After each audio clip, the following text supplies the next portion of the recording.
یہ قرآن ایک بابرکت کتاب ہے جسے ہم نے آپ صلی اللہ علیہ وسلم پر نازل کیا تاکہ لوگ اس پہ غور اور فکر کریں اور تاکہ اہل فہم اس سے نصیحت حاصل کریں۔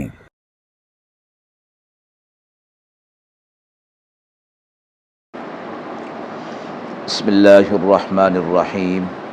السلام علیکم ورحمۃ اللہ وبرکاتہ۔ ناظرین کرام، درس قرآن مجید کے آج کے اس پروگرام میں ہم سورہ یوسف کی آیت نمبر 43 تا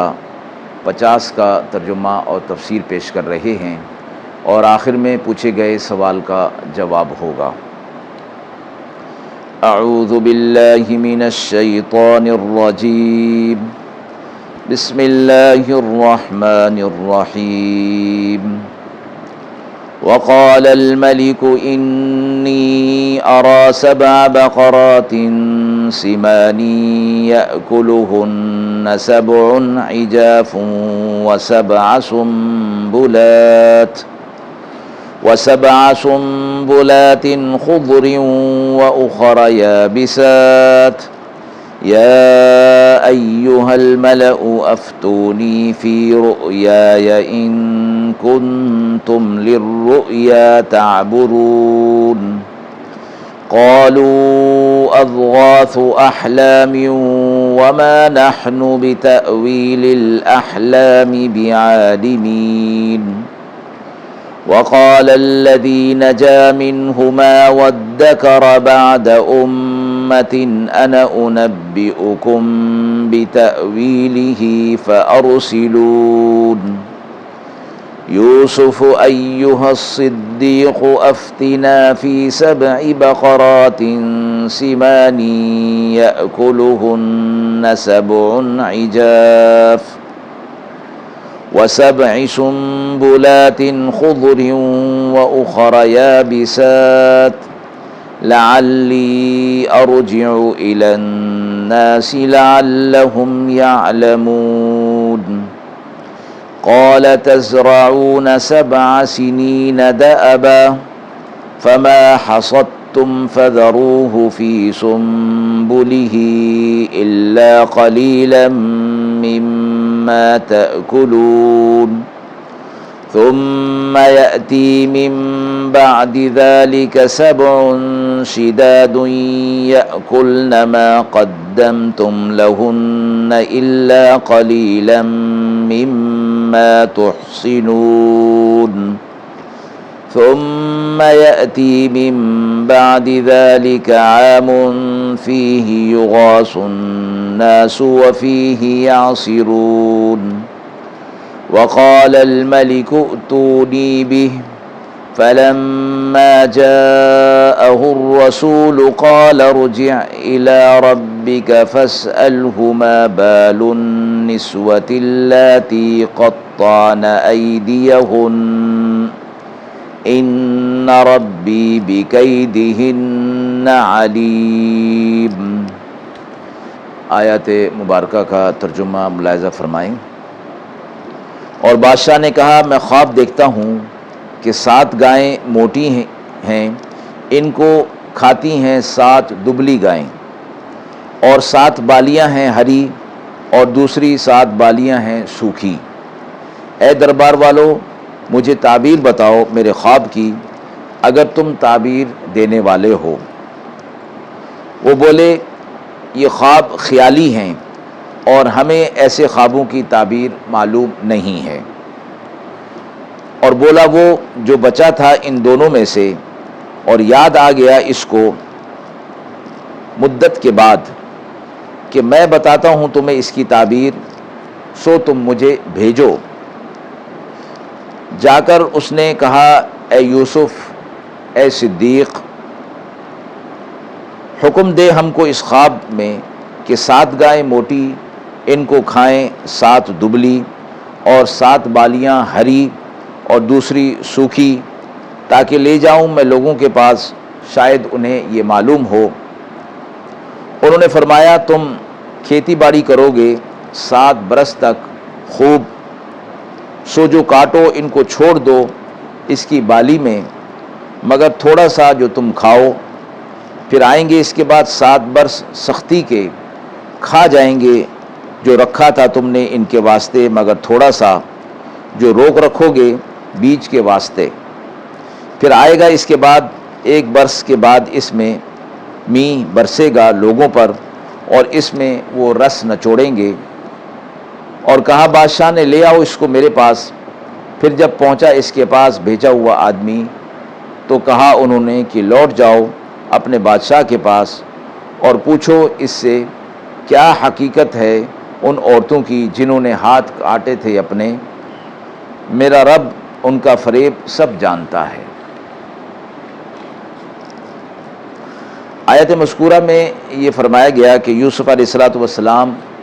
جو قید خانے میں ڈالے گئے تھے، اور وہاں اپنے ساتھیوں کو، جو 2 ساتھیوں نے خواب دیکھا تھا اس کی تعبیر بتائی، اور ان میں سے جو بادشاہ کا ساقی تھا وہ رہا ہو کر جب جانے لگا تو یوسف علیہ السلام نے اس سے کہا کہ بادشاہ کے سامنے میرا تذکرہ کر دینا کہ میں بے گناہ قید ہوں۔ تو وہ اس بات کو بھول گیا۔ اللہ رب العزت نے یوسف علیہ السلام کے لیے غیب سے قید سے رہائی کے اسباب پیدا فرما دیے، اور وہ یہ ہوا کہ بادشاہ مصر نے ایک خواب دیکھا، اور اس خواب سے وہ پریشان ہوا اور اپنی مملکت کے تعبیر دینے والوں سے پوچھنے لگا کہ میرے خواب کی تعبیر مجھے بتائی جائے۔ وہ خواب کسی کی سمجھ میں نہ آیا، اور انہوں نے کہا کہ یہ ایک وہمی اور خیالی خواب ہے، اور اس کی کوئی تعبیر نہیں، اور ہم اس تعبیر کے بتانے سے قاصر ہیں۔ یہ بات سن کر بادشاہ کی دربار میں جو اس کا ساقی تھا، بہت مدت کے بعد اسے یاد آ گیا کہ جس طرح بادشاہ نے ایک خواب دیکھا ہے اس کی تعبیر چاہ رہا ہے، اور میں اور میرا ساتھی بھی قید خانے میں تھے، تو یوسف علیہ السلام نے تعبیر جو ہے وہ دی تھی،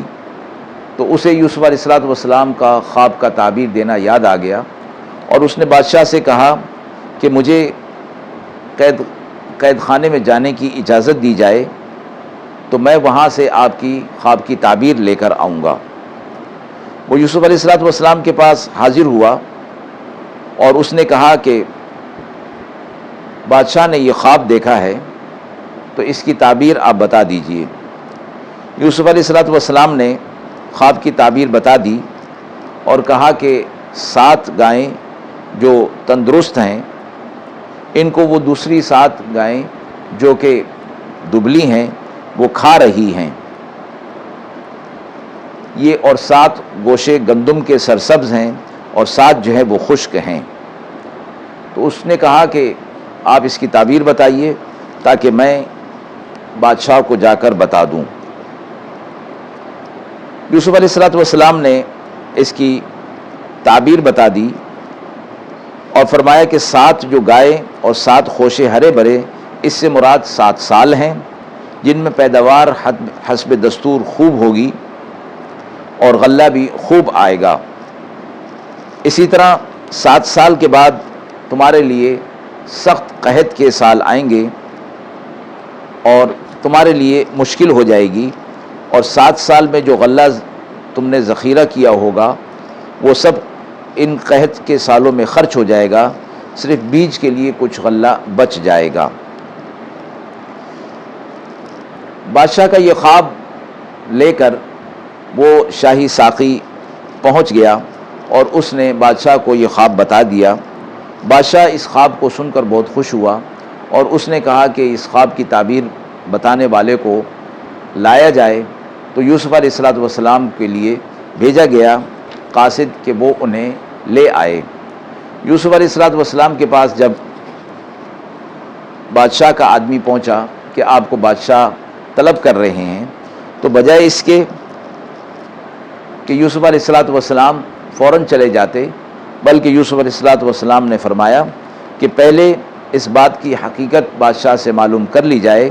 کہ وہ کیا حقیقت تھی، وہ معاملہ کیا تھا جس معاملے میں عورتوں نے اپنے ہاتھ کاٹ لیے تھے،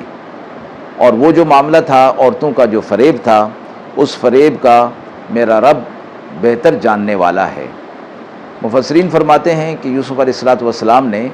اپنی رہائی سے پہلے کہ رہائی کا موقع آ گیا تھا اور بادشاہ نے انہیں طلب کر لیا تھا اس خواب کی تعبیر بتانے کے بعد۔ لیکن یوسف علیہ السلام اپنے خواب، اپنی قید خانے سے آزادی سے پہلے اپنی برات کا اظہار بھی کرنا چاہتے تھے کہ مجھے ناحق قید خانے میں رکھا گیا تھا، ایسا نہ ہو کہ میں یہاں سے قید خانے سے نکلوں لیکن وہ بات میری برات کا اظہار نہ ہو اور وہ الزام میرے اوپر باقی رہے۔ آیت کے حوالے سے سوال پوچھا گیا ہے کہ یوسف علیہ السلام نے بادشاہ کے سامنے ان عورتوں کا ذکر کیوں کیا جنہوں نے اپنے ہاتھ کاٹ لیے تھے؟ جیسا کہ تفسیر کے اندر یہ معلوم ہو گیا کہ یوسف علیہ السلام نے بادشاہ سے یہ کہلا بھیجا تھا کہ آپ ان عورتوں کے بارے میں، یعنی اس حقیقت کے بارے میں کیا کہتے ہیں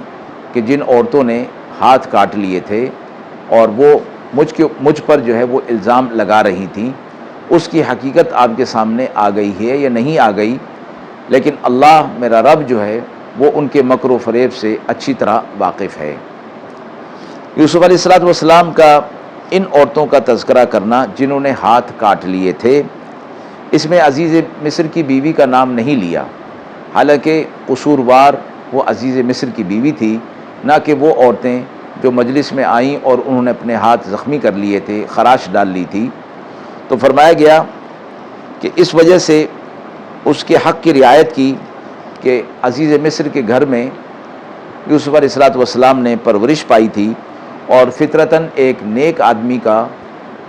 اپنے اوپر جو احسان ہوتا ہے وہ احسان کو بھولتا نہیں ہے اور اس کا لحاظ وہ رکھتا ہے۔ اب چونکہ معاملہ عزیز مصر کی بیوی کا ہی تھا اور ایک مجلس کے اندر یہ عورتوں کے ہاتھ کاٹنے کا معاملہ پیش آ گیا تھا، واقعہ وہی تھا، لیکن یوسف علیہ السلام نے ان عورتوں کی طرف کہ جنہوں نے ہاتھ کاٹ لیے تھے نسبت فرمائی، کیونکہ ان عورتوں کے ہاتھ کاٹنے کا واقعہ بھی مشہور ہو چکا تھا، اس لیے عزیز مصر کی بیوی کا تذکرے کے بجائے ان عورتوں کے ہاتھ کاٹنے کے معاملے کو اور اس واقعے کو اس کی طرف اشارہ فرما دیا۔ اس سے یہ بھی معلوم ہو گیا کہ یوسف علیہ السلام نے اپنی برات کا اظہار کر دیا تھا، اور اس انداز میں کر دیا کہ اپنی بے گناہی کا یقین بھی انہیں دلا دیا، اور یہ ساتھ فرما دیا کہ انہوں نے جو مکر و فریب کیا تھا میرا رب اس سے واقف تھا، اور اب میری بے گناہی کا ثبوت ان کے سامنے آ گیا۔ وآخر دعوانا ان الحمد للہ رب العالمین۔